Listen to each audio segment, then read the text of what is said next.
दोस्तों नमस्कार। आरके माही mathematics classes में आप लोग का स्वागत है।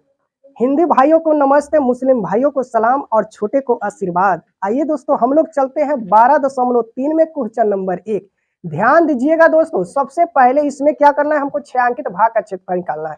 तो छायांकित भाग का क्षेत्रफल हम तब निकाल सकते हैं, ध्यान दीजिएगा इसमें आकृति जो होता है, ये आप लोग आकृति देख पा रहे हैं, आप लोग को दिखाई दे रहा होगा। ध्यान दीजिए, सबसे पहले जो छायांकित भाग का क्षेत्रफल ज्ञात करना होगा तो सबसे पहले हम लोग आकृति की पहचान करेंगे। तो मेरा आकृति क्या है, यहाँ से अर्धवृत्त दिखाई दे रहा है कि नहीं। अर्धवृत्त के अंदर आपको क्या है, त्रिभुज है। क्या है, आपको त्रिभुज है, और त्रिभुज के बाद आपको छायांकित भाग का क्षेत्रफल ज्ञात करना है। तो सबसे पहले हम लोग क्या करेंगे, जिस आकृति में आपका छायांकित भाग का में कोई आकृति दिया होगा उस आकृति को हम लोग क्या करते हैं, घटा लेते हैं। तो यहाँ पर दोस्तों हम लोग क्या करेंगे, सबसे पहले अर्धवृत्त का क्षेत्रफल में से हम लोग क्या करेंगे, त्रिभुज का क्षेत्रफल घटा लेंगे। तो मेरा क्या हो जाएगा, छायांकित भाग का क्षेत्रफल निकल जाएगा। तो आइए हम लोग देखते हैं इस त्रिभुज में, इस प्रश्न में क्या दिया हुआ है क्या नहीं दिया हुआ है, उसको हम लोग सबसे पहले जानने की कोशिश करें। ध्यान दीजिएगा दोस्तों, सबसे पहले ये जो आप वृत्त जो देख रहे हैं, ये वृत्त का जो बीचों बीच जो रेखाएं खींची जाती है उसको हम लोग क्या कहते हैं, व्यास कहते हैं। लेकिन ये भी हमको समझना है, व्यास जो है वो त्रिभुज का कर्ण भी है। ये एक समकोणिक त्रिभुज है जो यहाँ पर आपका समकोण बना रही है, और ये सबसे लंबी भुजा इस त्रिभुज का हो जाता है, तो ये आपको कर्ण भी कहाएगा, और ये आपको क्या हो जाता है, आधार, और ये आपको लंब हो जाता है। तो जो त्रिभुज का कर्ण होगा वो वृत्त का क्या होगा, व्यास होगा, ठीक है ना। तो व्यास की आधी क्या हो जाएगी, त्रिज्या। तो सबसे पहले हम लोग क्या करेंगे, तो यहाँ पर देखते हैं प्रश्न में दिया हुआ आकृति 12.19 में छायांकित भाग का क्षेत्रफल ज्ञात कीजिए जहां PQ बराबर 24। तो यहाँ पर देखते हैं, यहाँ पर हो जाएगा आपका PQ कहाँ पर होगा, Q ऊपर की तरफ होगा, यहाँ पर छूटा हुआ है, यहाँ पर R हो जाएगा, यहाँ पर P हो जाएगा, ठीक ना। और यहाँ पर आपका हो जाएगा O हो जाएगा। तो यहाँ पर 24 आपका क्या दिया हुआ है, PQ। तो ये भाग जो है आपका 24 PQ है, और PR जो है आपका दिया हुआ है 7 सेंटीमीटर, ठीक है ना।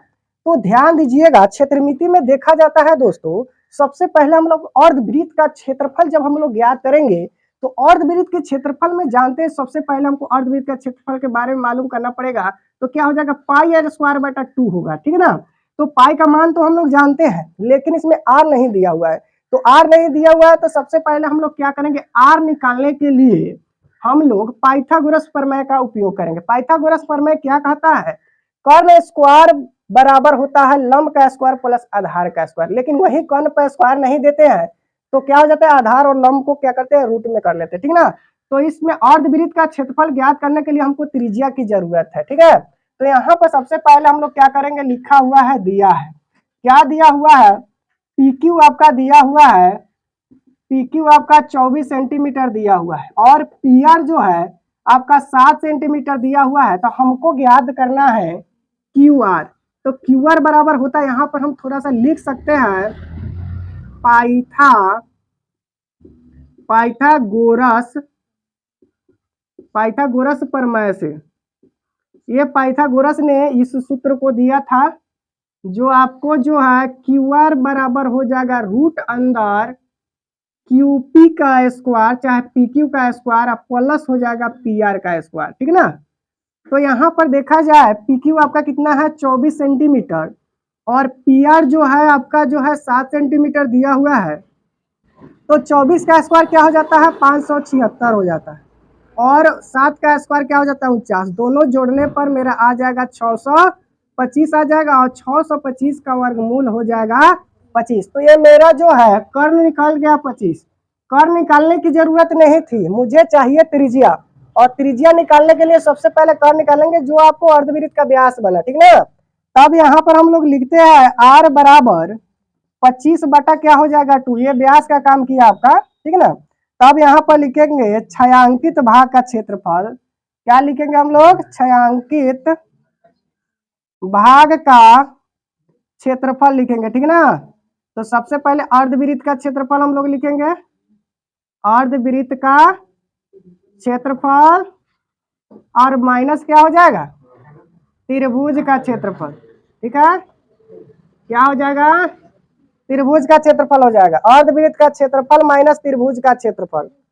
तो अर्धवृत्त का सूत्र क्या होता है, पाई आर स्क्वायर बटा 2 माइनस हो जाएगा 1/2 आधार गुने क्या हो जाएगा, ऊंचाई होगा, ठीक है ना।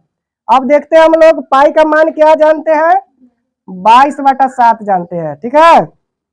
पाई का मान हो जाता है 22/7 और यहाँ पर आर है, आर का मान हमने क्या लिखे हैं 25/2, तो यहाँ पर हो जाएगा 25/2 गुने 25/2 हो जाएगा, माइनस हो जाएगा 1/2 आधार आपका क्या हो जाता है 7 हो जाता है, और ऊंचाई कितना हो जाएगा 24 हो जाएगा, आधार हो जाएगा 24 हो गया। ध्यान दीजिएगा वृत्त का क्षेत्रफल क्या है, अर्धवृत्त का पाई आर स्क्वायर बटा 2 है, तो यहाँ पर हम लिख सकते हैं 1/2 लिख सकते हैं, ठीक है ना। अब हम लोग काटेंगे यहाँ पर 12 दूना 24 हो जाएगा, आइए हो जाएगा 11 दूना 22, अब आपको कटेगा नहीं, तो हम लोग क्या करेंगे 25 में 25 से गुना करेंगे 625 होगा, और 625 में 11 से गुना करेंगे तो 6875 हो जाएगा, 6875 बाटा में हो जाएगा 28 माइनस क्या हो जाएगा 12 सत्ते 84 हो जाएगा, ठीक ना। अब हम लोग क्या करेंगे, इसको हम लोग एलसीएम करेंगे, ठीक ना। 28 और 1 का एलसीएम मेरा 28 हो जाएगा, तो यहाँ पर हो जाएगा 6875 माइनस, अब 28 में 84 से हम लोग गुना करेंगे तो 2352 हो जाएगा, कितना हो जाएगा 2352। अब इसको हम लोग क्या करते हैं घटा लेते हैं, 6875 में से 2352 घटाएंगे तो कितना हो जाएगा, कितना होगा 45 23/28, इतना ही आंसर होगा। चलिए इतना ही आपका आंसर हुआ। आइए क्वेश्चन नंबर 2 देखते हैं। आकृति दिया हुआ है 12.20 में छायांकित भाग का क्षेत्रफल ज्ञात करना है, ठीक ना। यदि केंद्र O वाले दो सेकेंद्रीय वृत्त, मतलब सेकेंद्रीय वृत्त का मतलब क्या होता है, दो वृत्त होता है, ठीक है ना। ध्यान दीजिए यहाँ पर शोरगुल मत कीजिए, सेकेंद्रीय वृत्तों की त्रिज्या आपको दिया हुआ है 7 सेंटीमीटर और 14 सेंटीमीटर, जिसमें कोण AOC आपका दिया हुआ है 40 डिग्री सेंटीमीटर। ध्यान दीजिएगा यहाँ पर ये सेकेंद्रीय वृत्त के अंदर है, समझ गए, लेकिन वो सारे भागों में मात्र हमको जरूरत जो है ये आपका क्या है त्रिज्या खंड है। तो इस त्रिज्या खंड के अंदर जो देख रहे हैं दो त्रिज्या खंड यहाँ पे बन रहा है, एक छोटा सा त्रिज्या खंड और एक बड़ा हो रहा है, ठीक ना।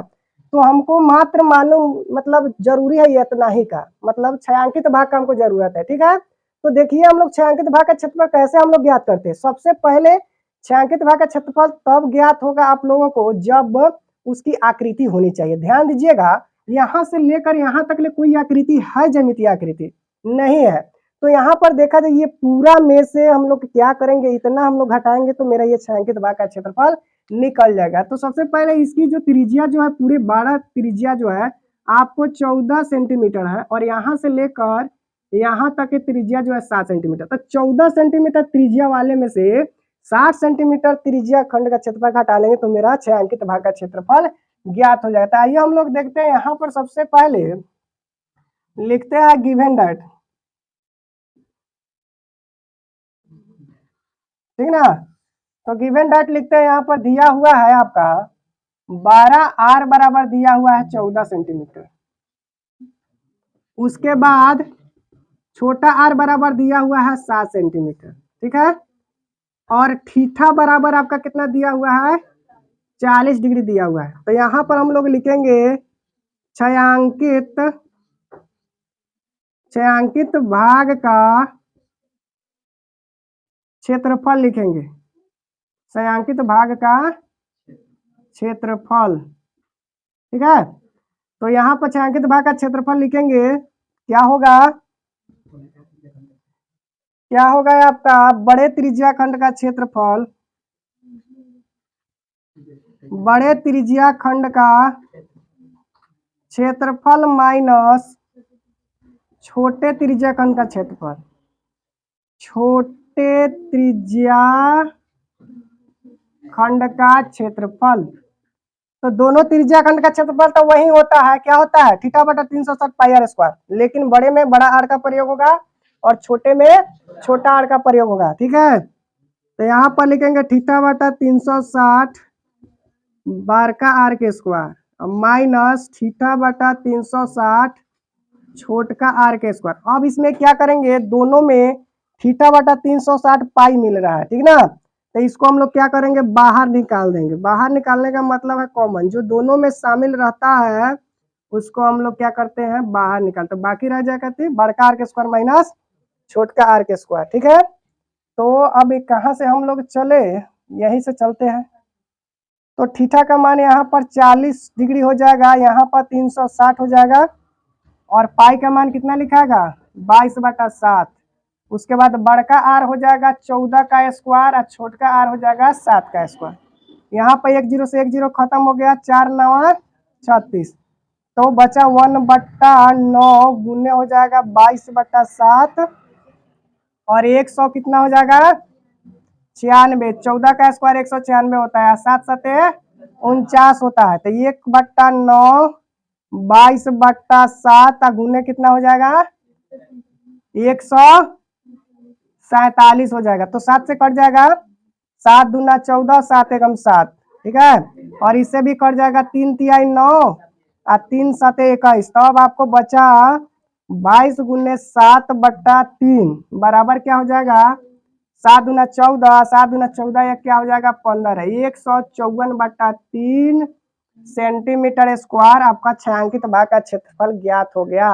अगर वीडियो अच्छा लगा तो शेयर और सब्सक्राइब करना ना भूलिएगा, इसको स्क्रीनशॉट कर लीजिए ताकि आपको उतारने में अच्छा होगा। ठीक है ना, अगर वीडियो का क्वालिटी कम होगा तो उसको क्वालिटी को बढ़ा लीजिएगा, निश्चित तौर पर आपको साफ दिखाई देगा। क्वेश्चन नंबर 3, आकृति जो दिया हुआ है 12.21 में छायांकित भाग का क्षेत्रफल हमको ज्ञात करना है। ठीक ना, तो यदि एबीसीडी का भुजा जो है जिसमें 14 सेंटीमीटर एक वर्ग, मतलब 14 सेंटीमीटर का क्या है भुजा है, जो सभी जो है चारों भुजाएं जो है 14 सेंटीमीटर का है, तथा ए पी डी एक या बी पी सी क्या है अर्धगोला। ध्यान दीजिएगा, से हमको ज्ञात करना है छायांकित भाग का क्षेत्रफल। ठीक ना, तो छायांकित भाग का क्षेत्रफल हम लोग को ज्ञात करने के लिए सबसे पहले क्या करेंगे, वर्ग का क्षेत्रफल ज्ञात करेंगे। किसका क्षेत्रफल, वर्ग का क्षेत्रफल ज्ञात करेंगे। वर्ग के क्षेत्रफल में से 2 अर्धवृत्त का क्षेत्रफल हम लोग घटा लेंगे तो छायांकित भाग का क्षेत्रफल ज्ञात हो जाएगा। तो 2 अर्धवृत्त, ये जो ध्यान दीजिए यहाँ पर इस तरह का फिगर बना है, इसको अगर काट के हटा लिया जाए और इस फिगर में इसको काट के हटा लिया जाए तो बाकी जो ये जो छायांकित किया हुआ है वो बन जाता है। तो सबसे पहले जो है अर्धवृत्त का क्षेत्रफल हम लोग ज्ञात करने के लिए हमको क्या चाहिए, त्रिज्या चाहिए। तो त्रिज्या चाहिए, तो वो त्रिज्या जो होता है वर्ग की जो भुजा जो होती है वह क्या होगा, वृत्त का क्या होगा, व्यास कहलाएगा। ध्यान दीजिए यहाँ पर, ये आपका क्या है, वर्ग की भुजा है, लेकिन अर्धवृत्त का क्या हुआ, व्यास हुआ। ठीक ना, तो अर्धवृत्त का व्यास हुआ तो व्यास की आधी क्या हो जाती है, त्रिज्या हो जाती है। तो अर्धवृत्त का जो है त्रिज्या आपको हो गया 7 सेंटीमीटर, और वर्ग की जो भुजा जो हो गया 14 सेंटीमीटर है। ठीक है, तो यहाँ पर हम लोग लिखेंगे, दिया है क्या दिया हुआ है, भुजा बराबर 14 सेंटीमीटर है। ठीक ना, और आर बराबर दे दिया है 7 सेंटीमीटर दिया हुआ है। जो वर्ग की भुजा है वही अर्धवृत्त का व्यास है, और व्यास की आधी क्या होती है, त्रिज्या होती है। ध्यान दीजिएगा, इसको 2 तरीके से हम लोग बना सकते हैं। जब 2 अर्धवृत्त जुटेगा तो क्या होगा, एक वृत्त का रचना होगा। क्या होगा, एक वृत्त का रचना होगा। तो हम लोग एक वर्ग का क्षेत्रफल माइनस एक वृत्त का क्षेत्रफल घटा सकते हैं, या हम लोग क्या कर सकते हैं, एक वर्ग के क्षेत्रफल में से 2 अर्धवृत्त का क्षेत्रफल घटा सकते हैं। ठीक ना, तो यहाँ पर हम लोग लिखेंगे, क्या लिखेंगे, छायांकित भाग का क्षेत्रफल लिखेंगे। ठीक ना, आसान तरीका से हम बता रहे हैं आपको, क्या लिखेंगे, वर्ग का क्षेत्रफल माइनस हो जाएगा वृत्त का क्षेत्रफल, वृत्त का क्षेत्रफल। ध्यान दीजिए, देखिए अर्धगोला का क्षेत्रफल क्या है, 2 पाई आर स्क्वायर नहीं होता है, पाई आर स्क्वायर बटा क्या हो जाएगा, 2 हो जाएगा है। तो इसमें जब हम 2 से गुना करेंगे, 2 अर्धवृत्त के, तो ये 2 से 2 खत्म हो जाएगा तो क्या बचेगा, पाई आर स्क्वायर। तो वही ना पाई आर स्क्वायर वृत्त का क्षेत्रफल होता है, नहीं समझ रहा है। चलिए, वर्ग का क्षेत्रफल क्या होता है, भुजा स्क्वायर होता है। क्या होता है, भुजा स्क्वायर होता है। ये वृत्त है, वृत्त का क्षेत्रफल पाई आर स्क्वायर। तो भुजा कितना मेरा दिया हुआ है 14, तो 14 का स्क्वायर हो गया। पाई के मान हम लोग जानते हैं, और आर का मान कितना होता है, 7 दिया हुआ है।